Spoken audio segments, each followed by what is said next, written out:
sabi ni BP Inday Sara, binanata niya, Nelson? Oh. Binanata niya kaliwat kanan. Right hook tsaka left hook. Yung mga nagpaplano ng panibagong impeachment daw po laban sa kanya, ito'y pangungunahan daw po ng bagong alyansang makabayan. Tinawag niya itong isang bargaining chip. Bargaining chip para mapanghimasukan daw po ang 2026 national budget. Bargaining chip? Ayon ho kasi kay BP Sara, hindi na siya nagtataka na nagpaplano ilang miyembro ng Kamara de Representantes na maghain daw po ng panibagong impeachment complaint laban sa kanya. At ang tiyempo nito, kapansin-pansinan niya na nagpapakita daw po na isang pamilyar na pattern na tuwing panahon ng pagbuo ng budget ay isinusulong daw po ang pagkapa-impeach sa kanya.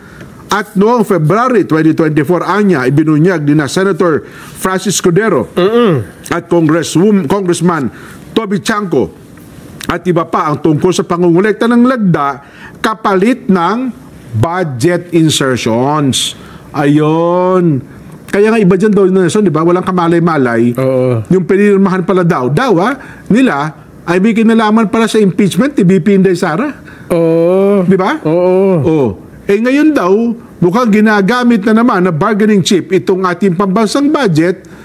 Well, hindi ko alam kung may batayan itong binabanggit ni BP Inday Sara. Kasi itong grupo, Nelson, ito pong bagong alyansa makabayan, talagang nag-aabang lang ito noon pa man. Nag-aabang ito na matapos ang 1-year ban ng kanyang impeachment. Talaga siguro, unang-unang araw, baka maghain na ganito ng impeachment.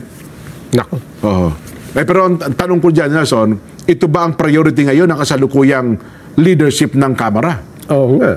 Di ba? Samantalang naghahabol tayo ng bilyon-bilyong nawawalang pera, di ba?